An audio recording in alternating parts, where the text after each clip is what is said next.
Amén. Quiero invitarle a que vaya a su Biblia y vamos a ir al último libro de la Biblia, el libro de Apocalipsis o la carta de Apocalipsis. Y hoy vamos a aprender, recuérdense que hemos estado en esta serie titulada La importancia de la Navidad. Y hoy vamos a hablar acerca de que la Navidad se trata de Jesús. La Navidad se trata de Jesús. Apocalipsis capítulo 1 y vamos a leer un solo versículo. Si usted tiene su Biblia abierta. Y para las personas que nos visitan, les recuerdo que todos los versículos que voy a usar están en las notas que les dieron.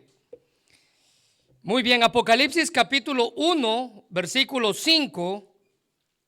Si usted tiene su Biblia abierta, la Biblia dice: y de Jesucristo, el testigo fiel, el primogénito de los muertos y el soberano de los reyes de la tierra, al que nos amó y nos lavó de nuestros pecados con su sangre. Hoy es nuestro último mensaje con motivo de la Navidad, hablando acerca de la importancia de la Navidad. Y hemos dicho que la Navidad es importante. Y hoy quiero afirmar que la Navidad es importante porque se trata de Jesús. Y aunque la historia tiene muchos personajes relevantes como María, José, los magos, los ángeles, personajes relevantes, el personaje central de la historia navideña vino en forma de bebé, un niño que nacería como cualquier otro niño judío, pero con cualidades y características que solo le pertenecen a Dios. En Isaías capítulo 9, versículos 6 al 7 dice: porque un niño nos es nacido, hijo nos es dado, el principado sobre su hombro, y note esto, y llamará su nombre admirable, consejero, Dios fuerte, Padre eterno, príncipe de paz. Lo dilatado de su imperio y la paz no tendrá límite sobre el trono de David y sobre su reino, disponiéndolo y confirmándolo en juicio y en justicia desde ahora y para siempre. El celo de Jehová de los ejércitos hará esto. Un niño como cualquier otro niño nacido en aquella época, pero con cualidades y características que le pertenecen únicamente a Dios. Ahora, no hay nada más débil y más indefenso que un bebé, más dependiente que un bebé. Teóricamente, el Mesías podría haber venido en forma de adulto, tal y como Dios creó a Adán. Adán fue creado como un adulto. Dios pudo haber enviado al Mesías como un adulto, pero para que Jesús se identificara plenamente con la humanidad y mostrara en su vida la naturaleza de siervo, él tuvo que nacer como un bebé. Y no solamente eso, sino que Filipenses 2 al 7 dice que él cambió sus privilegios divinos y adoptó la humilde posición de un esclavo y nació como un ser humano. Dios envió a su propio hijo. Mira la última frase: cuando apareció en forma de hombre. Ese niño sería un hombre, pero más que un hombre, también él es el eterno Hijo de Dios, la segunda persona de la Trinidad. Dios envió a su propio Hijo porque necesitábamos un Salvador. Él envió a su propio Hijo para nacer por nosotros porque necesitábamos un Salvador. El doctor Charles Swindoll dice que si nuestra mayor necesidad hubiera sido la información, Dios hubiera enviado un educador. Si nuestra mayor necesidad, dice el doctor Swindoll, hubiera sido la tecnología, Dios hubiera enviado un científico. Si nuestra mayor necesidad hubiera sido el dinero, Dios hubiera enviado a un economista. Si nuestra mayor necesidad hubiera sido el placer, Dios hubiera enviado un comediante. Pero nuestra mayor necesidad, dice él, fue el perdón. Así que Dios envió a un Salvador. Y en Mateo 1:23 dice: he aquí una virgen concebirá y dará a luz un hijo y llamará su nombre Emmanuel, que traducido es Dios con nosotros. Ahora, Dios solo no nos creó, Dios no solo piensa en nosotros, Dios no solo está por encima de nosotros, sino que Dios, dice, está en medio de nosotros. Dios está con nosotros. Eso es donde quiera que estemos. Por eso debemos celebrar Navidad. Porque como dice Max Lucado en su libro A causa de Belén, él dice: el nombre de Cristo encierra todo el sentido de la Navidad.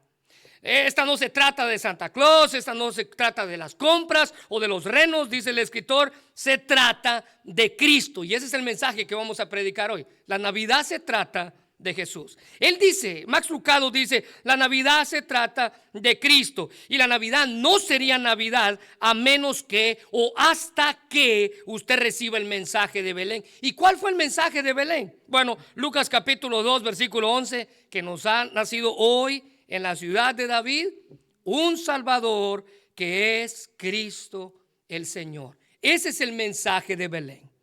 Ese es el mensaje de Belén. La Navidad es importante porque la Navidad se trata de Jesús. Así que cuando observamos la historia de la Navidad, y estoy seguro que muchos se la saben hasta de memoria, pero cuando observamos y vemos la historia de la Navidad, entendemos que todo se trata acerca de Jesús. Él es el centro de toda la historia, de todos los sucesos de la época. Nada ocurrió en Navidad por casualidad o como un acto dado al destino. Vea, piense en la historia, por favor. Un rey que ordenó un censo, eso no fue casualidad. Un rey que ordenó un censo. José, al enterarse del censo, es obligado a viajar a la ciudad en la cual él nació. Tampoco es casualidad. María ya estaba por dar a luz y viajó muchas millas al lomo de animal, a punto de dar a luz. El hotel que algunos consideran, aunque esto no es comprobado, pero algunos consideran que era el único hotel que existía en Belén en aquella época. El hotel donde se fueron a buscar lugar para posar estaba completamente lleno. La noche estaba avanzada, todo parecía un caos, pero la Biblia dice que de ese supuesto caos nació la esperanza en forma de bebé, un niño, Jesús.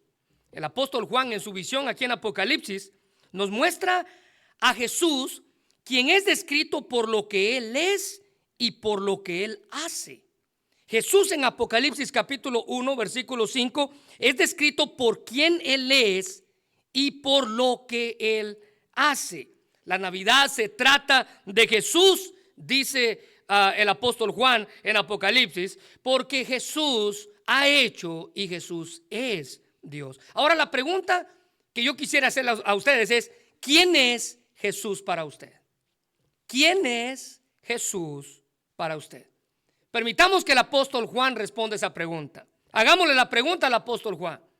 Juan, ¿quién es Jesús para ti? Bueno, en primer lugar, en Apocalipsis capítulo 1 versículo 5, Juan nos describe que Jesús es nuestro testigo fiel. Nuestro testigo fiel. Esto quiere decir que podemos confiar en Él. En el mundo en el que vivimos, lleno de charlatanes, tenemos la oportunidad de confiar en Cristo Jesús, quien es digno de nuestra confianza. El testimonio de Jesús, dice la Biblia, es verdadero porque no hay engaño ni mentira en Él. En la noche de la Navidad no solo nació un niño, sino que con la estrella de Belén nació la verdad personificada en un hombre llamado Jesús. La historia de la Navidad es una de las historias más atacadas alrededor del mundo, cristiano y secular. Fíjese qué curioso eso. Pero ella, la verdad, vino, y dice la Biblia, y se hizo hombre. Esto nos habla de la fiabilidad y la fidelidad absoluta de Jesús hacia su Padre, hacia su pueblo, incluso hacia la misma muerte. La palabra griega traducida aquí como testigo, quiero que le haga un círculo ahí en su Biblia, es también la palabra usada para referirse a los mártires de la historia. Uno que entrega su vida por una causa. Cristo Jesús es nuestro testigo fiel. Alguien en quien podemos confiar. Mire, un testigo fiel es alguien que siempre dice y representa la verdad. Esto sin duda caracteriza al mismo Jesús. Él fue un perfecto testigo de la naturaleza de Dios, descripción que se nos da a lo largo del último libro de las Escrituras para confirmar quién realmente era Jesús. En Apocalipsis capítulo 3, versículo 14, vea lo que dice: y escribe al ángel de la iglesia en la Odisea, he aquí el amén, subraya esto, el testigo fiel y verdadero, el príncipe de la creación, dice esto. Juan vuelve a mencionar a Jesús como el testigo fiel. En Isaías capítulo 65 versículo 16 dice: todos los que invoquen una bendición y hagan un juramento lo harán por el Dios de la verdad. Dios es el Dios de la verdad. Jesús es el testigo fiel y verdadero.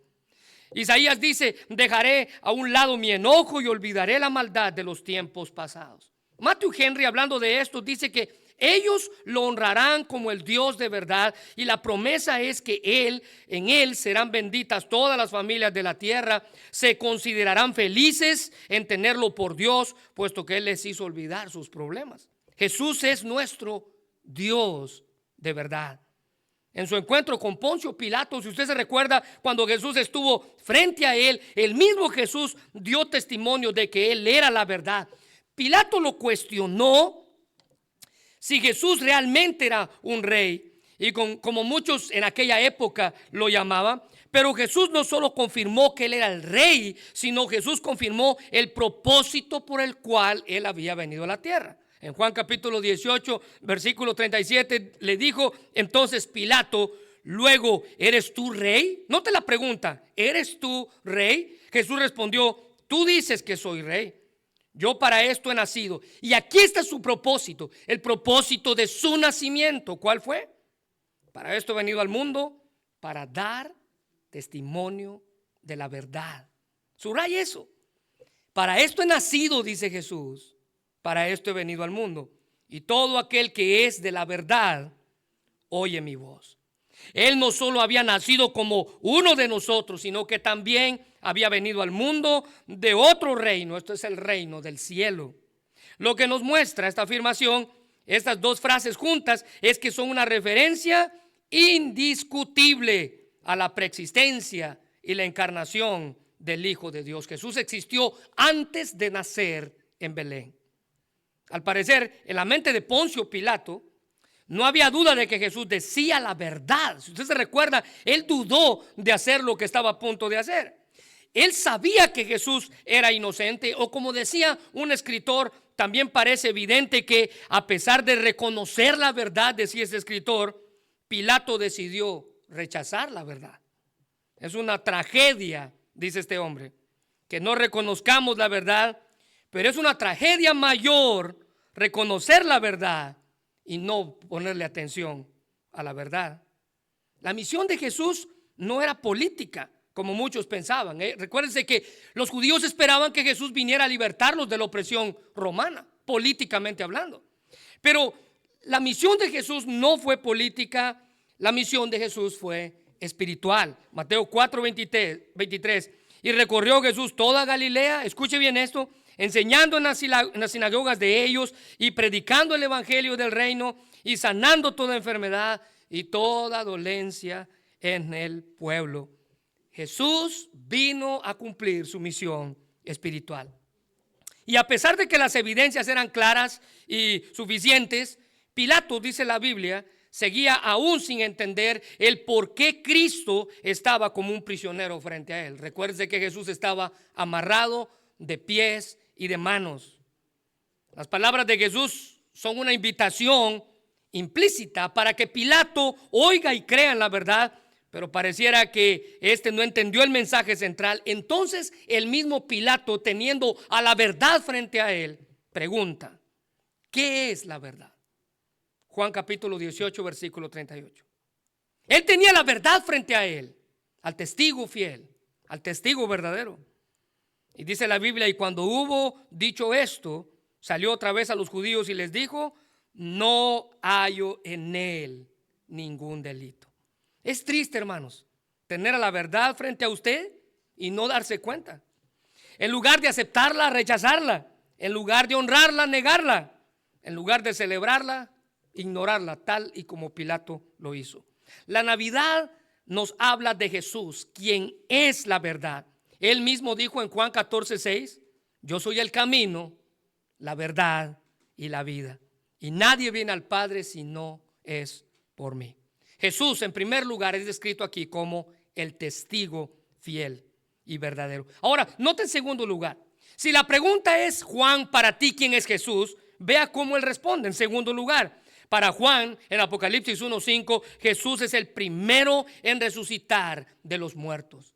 Jesús es el primero en resucitar de los muertos. El versículo 5 dice: y de Jesucristo, el testigo fiel, el primogénito de los muertos. Esto no significa que él fuera cronológicamente el primero en resucitar de los muertos.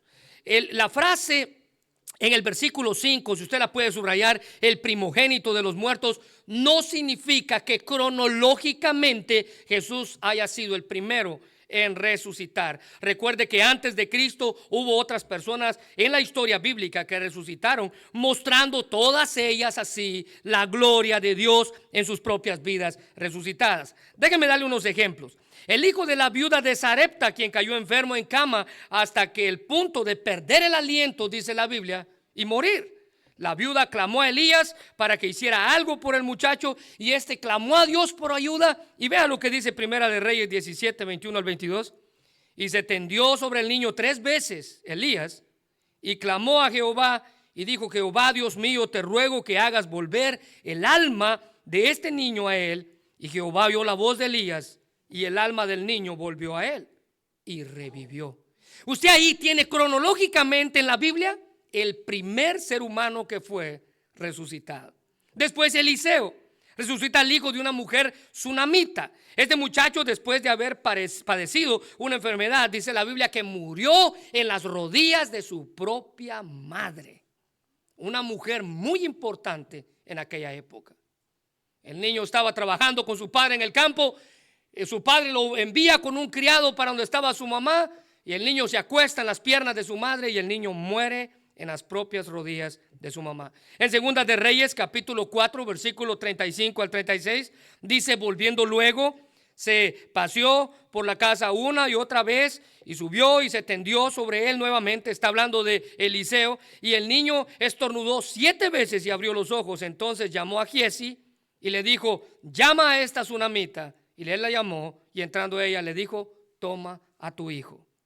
Un hombre que tiraron en la tumba de Eliseo por asuntos de andar huyendo, resucitó. Y esto demostró que realmente Eliseo era un profeta de Dios. Además que era un testimonio del poder de Dios. Ningún ídolo pagano de aquella época resucitó a nadie de la muerte. Pero este hombre que tiraron donde Eliseo estaba enterrado, dice la Biblia que cuando el cuerpo muerto tocó el féretro, tocó los huesos de Eliseo, este hombre volvió a la vida. Segunda de Reyes, capítulo 13, versículos 20 al 21. Y murió Eliseo y lo sepultaron. Entrado el año, es decir, que había pasado un año después de que Eliseo había muerto, vinieron bandas armadas de moabitas a la tierra, y aconteció que al sepultar unos a un hombre, súbitamente vieron una banda armada y arrojaron. Note la frase, arrojaron. No es que lo fueron a enterrar ahí, lo tiraron ahí en la tumba, el cadáver en el sepulcro de Eliseo. Y cuando llegó a tocar el muerto los huesos de Eliseo, revivió y se levantó sobre sus pies. Todos estos son ejemplos antiguo testamentarios. Pero recuerde que aún en el Nuevo Testamento, el mismo Jesús, antes de él resucitar, resucitó él a varios durante su ministerio terrenal. Por ejemplo, la hija de un principal llamado Jairo resucitó por las palabras de Jesús. Mateo 9, 23 al 25. Al entrar en la casa del principal, este es Jairo, viendo a los que tocaban flautas y la gente que hacía alboroto, les dijo a todos: apartaos, porque la niña no está muerta, sino que duerme. Y se burlaban de él. Pero el versículo 25 dice: pero cuando la gente había sido echado fuera, entró y tomó a la niña de la mano, y ella se levantó. Cristo resucitó a una niña. El hijo de la viuda de Naín, ¿se recuerda? En Lucas capítulo 7, versículo 14 al 15. Y acercándose, cuando llevaban a este muchacho a enterrar ya en caja y todo, tocó el féretro, dice la Biblia, Jesús. Y los que lo llevaban se detuvieron. Y Jesús dijo al joven: a ti te digo, levántate. Entonces se incorporó el que había muerto y comenzó a hablar, y lo dio a su madre. Y Lázaro, el amigo de Jesús, por el que Jesús, dice la Biblia, lloró cuando se enteró que éste falleció, también fue resucitado por él. Y habiendo dicho esto, clamó a gran voz: Lázaro, sal fuera, o ven fuera. Y el que había muerto salió, atadas las manos y los pies con vendas y el rostro envuelto en un sudario. Y Jesús les dijo: desatadle y dejadle ir. Así que estos son ejemplos claros de que cuando Juan habla de Jesús como el primogénito que iba a resucitar, no quiere decir que fue el primero. Primogénito no solo significa el primero en secuencia del tiempo. Cuando nace un hijo, ese hijo es llamado el primogénito. Sino que más bien aquí la frase primogénito tiene que ver con preeminencia, más o menos como lo que aprendíamos la semana pasada.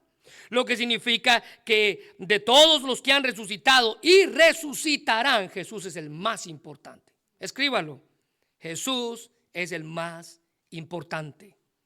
Juan dice que de todos los que vamos a resucitar un día, Jesús es el más importante. Esto habla de Jesús estando firme como preeminente entre todos los seres humanos.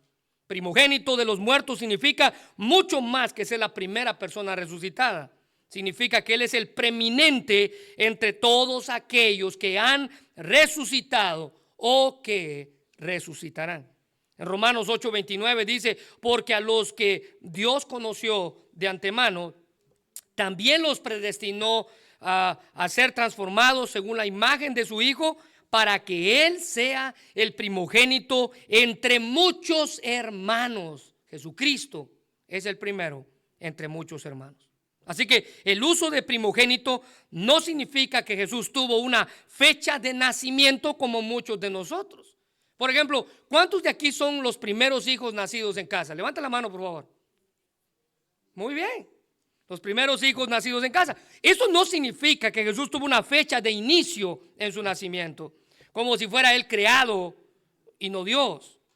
Los antiguos rabinos llamaban al mismo Jehová el primogénito de la creación. Así era como llamaban a Jehová. Los rabinos también utilizaban primogénito como un título mesiánico.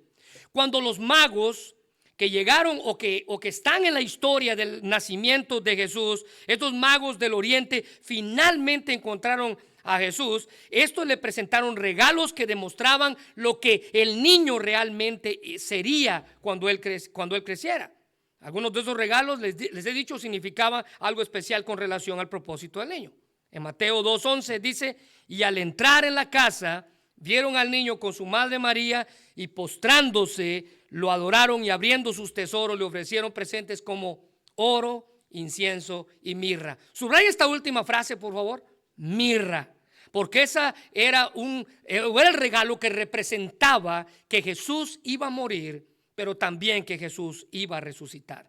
La mirra era esa especie aromática con la que se embalsamaban a los cuerpos, se usaban para preparar a los muertos. Ellos demostrando que Jesús era un hombre que iba a morir, pero su muerte sería temporal porque Él mismo vencería la muerte cuando resucitaría.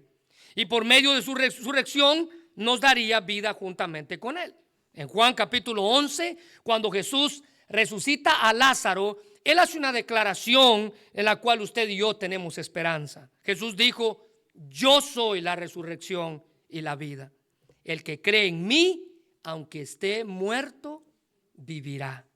Jesús es nuestra vida eterna. Jesús es, dice Juan, el primogénito que resucitó de los muertos. El más importante, el preeminente. Ahora, nota en tercer lugar, si la pregunta es para el apóstol Juan, ¿quién es Jesús para usted?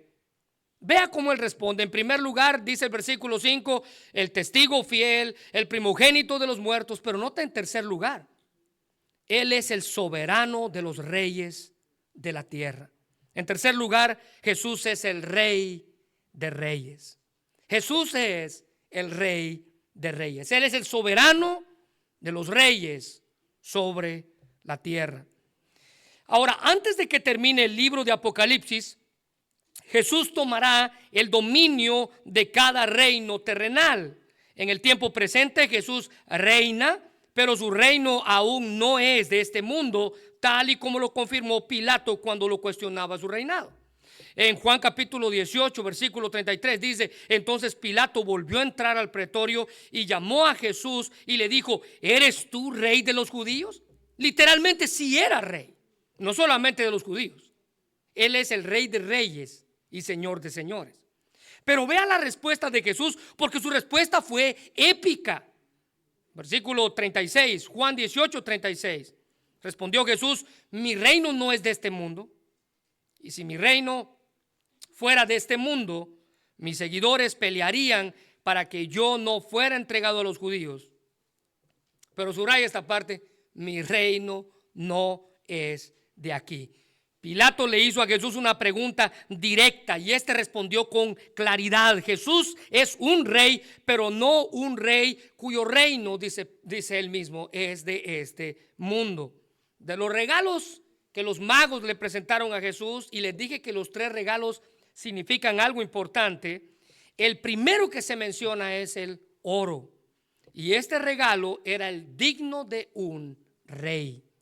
El oro se le daba únicamente a los reyes en aquella época. Así que al ellos presentarle oro a un recién nacido, ellos estaban diciendo o profetizando que ese niño era un rey. Ellos estaban testificando con este obsequio que Jesús era el rey del universo. Mire lo que dice el Salmo 89, 27. Yo también te pondré por primogénito. Ahora subraya esto, por favor. El más excelso de todos los reyes de la tierra. El más importante de todos los reyes de la tierra. Mire, pueden existir diversos reyes en la tierra. Es más, hoy en día, no sé si usted sabía esto, pero el mundo entero cuenta con 40 monarquías en todo el mundo entero. Monarquías o reinados tales como el Reino Unido, España, Japón, Países Bajos, Mónaco, Noruega, etcétera, etcétera. 40 reyes existen en el mundo entero, aún en nuestros días, Pero de todos los reyes de la tierra, dice el Salmo 89, Cristo Jesús es el supremo rey, el más excelso, el más importante. Para los cristianos, el tiempo de Navidad debe ser una oportunidad más grande que usted tiene para proclamar a Cristo como Señor y Salvador. Fue el Rey del universo quien decidió dejar su corona en los cielos para tomar una corona de espinas. Y esta es la razón más que suficiente para celebrar Navidad. Que Cristo vino al mundo, así como vino al mundo en un pesebre y llevó a la cruz nuestros pecados. Es decir, que les he dicho durante estos mensajes atrás, el motivo del pesebre era la cruz de Cristo. Cuando alguien quiera ir al pesebre, usted llévelos a la cruz. Mateo capítulo 2, versículo 1 y 2. Cuando los magos se presentan ante Herodes, dice que nació en Belén de Judea en los días del rey Herodes. Vinieron del oriente a Jerusalén unos magos. Y note cuál fue la frase que ellos traían preguntando: ¿dónde está el rey de los judíos que ha nacido? Porque su estrella hemos visto en el oriente y hemos venido a adorarle. Jesús es descrito aquí como el rey soberano, absoluto sobre todos los asuntos de este mundo, al cual pertenecen todas las cosas y por el cual todas las cosas fueron creadas. En la entrada triunfal en Jerusalén, note que estoy brincándome del pesebre a la cruz, estoy yendo del pesebre a la cruz, porque en la entrada triunfal en Jerusalén, Jesús es descrito como aquel que cumplía la profecía dicha por Zacarías en el capítulo 9, versículo 9. En Mateo 21, 5 se cumple esa profecía de Zacarías 9, 9. Decida la hija de Sión: he aquí tu rey viene a ti, escuche bien, manso y sentado sobre un asna, sobre un pollino, hijo de animal de carga.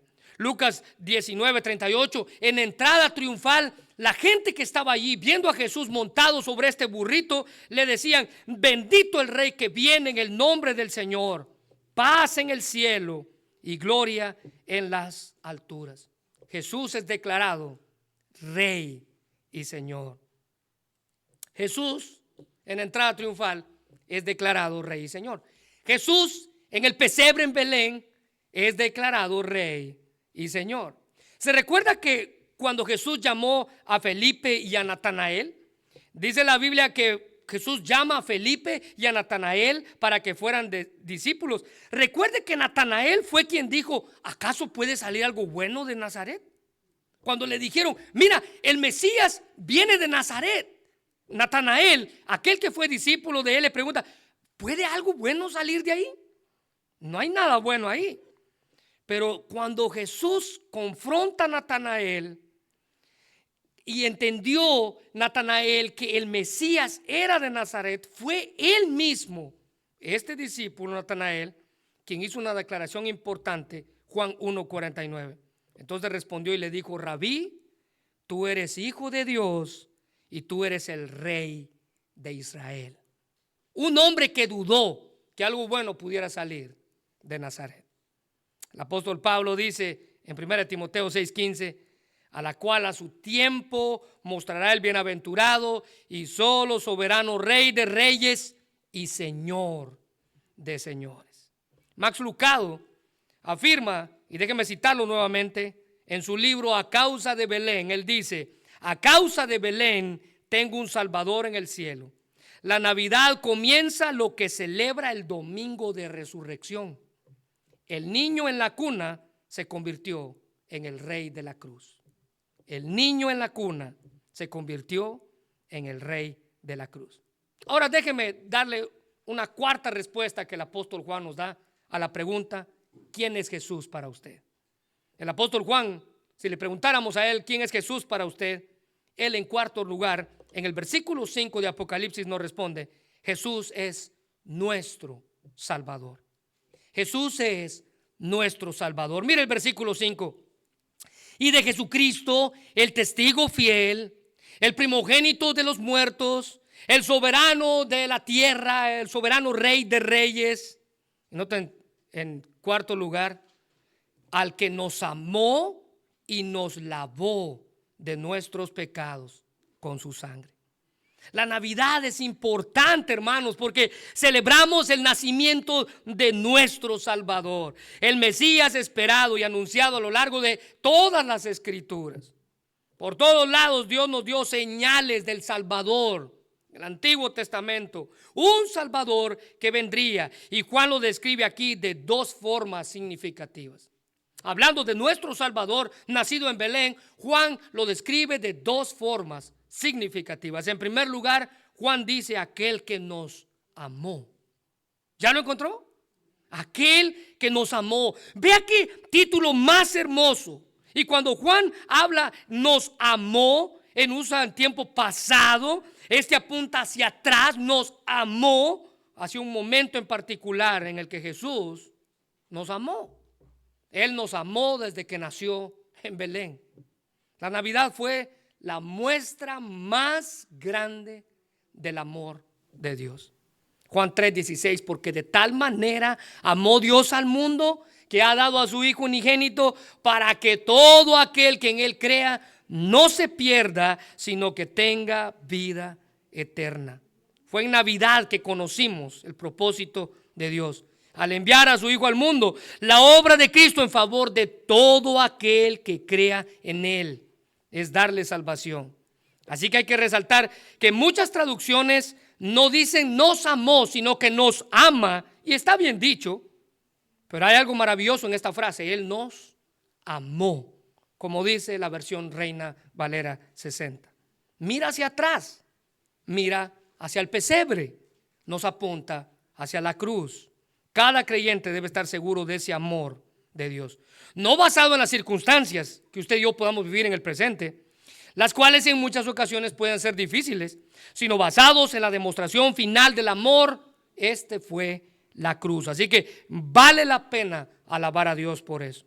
La Navidad es una época que nos describe cuán grande es el amor de Dios. Este fue tan grande, dice la Biblia, que como lo expresa, se recuerda aquel corito de los niños, que es tan ancho que no puedo estar afuera de él.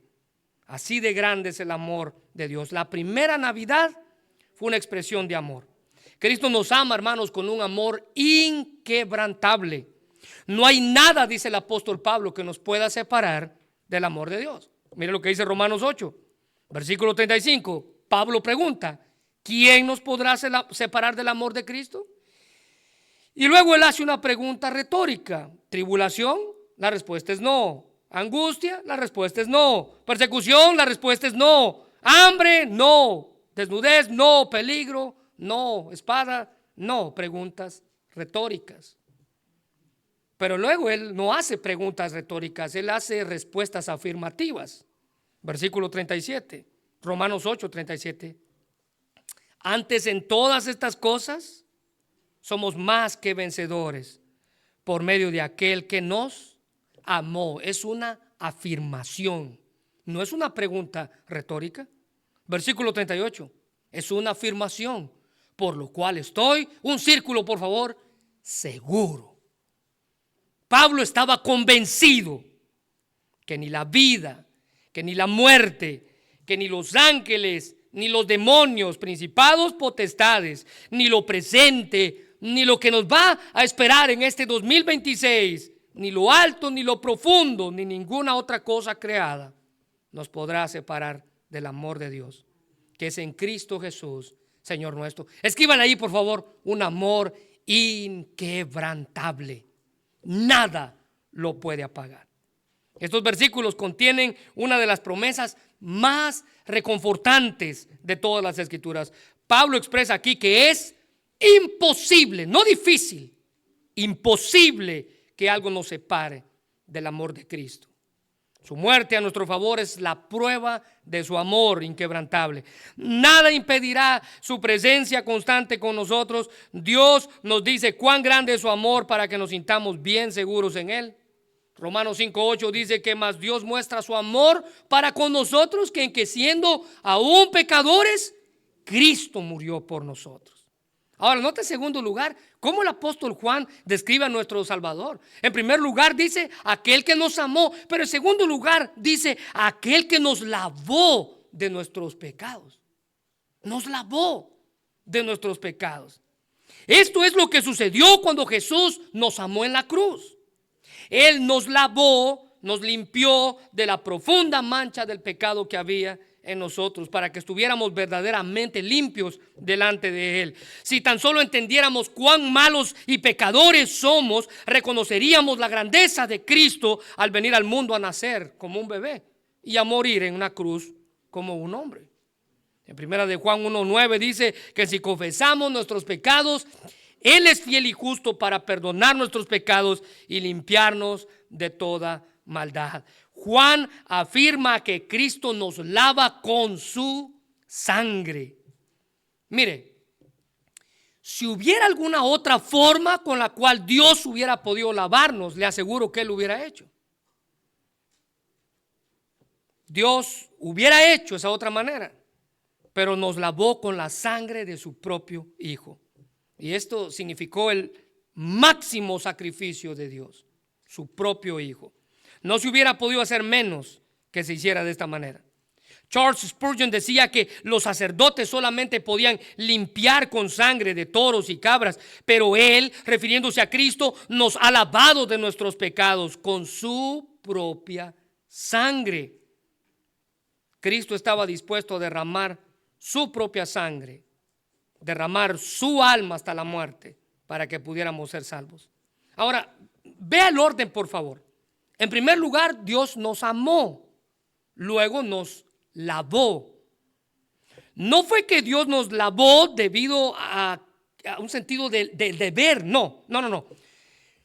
Primero nos amó y luego nos lavó. Él no dice que Él nos lavó y después de que estamos limpios, Él nos amó. No, Él nos amó mientras estábamos sucios.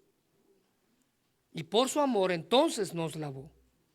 El hecho de lavar provoca amar.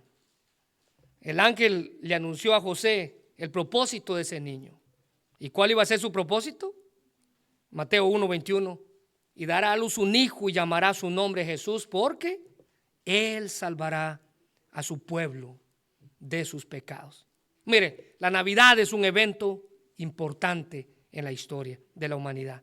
Y como cristianos, escuche bien esto, como iglesia hemos sido llamados a honrar y a glorificar a Cristo Jesús, nuestro Señor. Celebramos Navidad porque Cristo nació en Navidad. Ahora vea esto, la nueva traducción viviente, permítame concluir con esto. La nueva traducción viviente está llena de conclusión. Apocalipsis capítulo 1 versículo 5 de la nueva traducción viviente dice lo siguiente: toda la gloria sea para el que nos ama y nos ha libertado de nuestros pecados al derramar su sangre por nosotros. Subraya esta frase: toda la gloria sea. Hermanos, necesitamos honrar a Cristo en Navidad, porque la Navidad se trata de Jesús. Ahora déjeme hacerle una pregunta: ¿de qué manera usted está honrando a Cristo en su Navidad? ¿De qué manera lo está haciendo? La Navidad se trata de Jesús, y Jesús es el personaje más importante de toda la historia. Quiero invitarle a que cierre sus ojos y vamos a orar. Señor, te damos gracias por tu palabra, mi Dios, y gracias porque la Navidad se trata de Jesús. La Navidad tiene que ver con el ser más maravilloso que ha existido, un hombre llamado Jesús de Nazaret. Y aunque Natanael creía que nada bueno podía venir de Nazaret, al final él demostró, afirmando: Jesús, tú eres Dios y el Rey soberano. Señor, que esa declaración pueda ser nuestra. Cuando alguien nos pregunte quién es Jesús para usted, podamos contestar con toda honestidad y con sinceridad: Él es el testigo fiel, Él es el primogénito de entre los muertos. Él es aquel que vino a declarar la verdad. Él es el más importante de todos los que han resucitado. Él es nuestro Rey y Señor. Él es nuestro Salvador. La Navidad es importante porque se trata de Jesús. La Navidad trata de Jesús. Señor, gracias porque un día tú, en tu amor, decidiste enviar a tu Hijo Jesús al mundo como el regalo más grande que podíamos obtener. Gracias porque tú, en tu amor, un día pensaste en nosotros. No solamente nos creaste, no solamente estás más arriba de nosotros, sino ahora estás en medio de nosotros. Una afirmación declarando que Jesús vino a nacer como uno de nosotros, pero Él tenía cualidades eternas, cualidades divinas. Gracias por nuestro Salvador, que nos amó y nos lavó de nuestros pecados. No es que nos haya lavado y cuando estábamos limpios entonces nos amó. No, nos amó así como estábamos. Y por eso te damos gracias, Señor, por pensar en nosotros, por amarnos, por enseñarnos que a pesar de nuestras maldades, Cristo Jesús vino al mundo. Porque así es el amor que tú tienes para nosotros, que en que siendo aún pecadores, Cristo murió por nosotros. Gracias, Señor, porque necesitábamos un Salvador y tú nos enviaste a tu Hijo a cumplir todo lo que se celebra en Navidad. Señor, bendice este tiempo y permite que esta serie que culmina hoy podamos reconocer realmente qué es la Navidad y por qué como cristianos debemos celebrarlas. En un mundo donde los cristianos dicen que no debemos celebrarla porque es una fiesta pagana, podemos levantar nuestra bandera y poner a Cristo en alto, porque la Navidad es una época para honrar y glorificar a aquel que se despojó de todo en el cielo para venir a nacer en el lugar más humilde en la tierra, todo por amor a nosotros. Bendice este tiempo en el nombre de Jesús. Amén.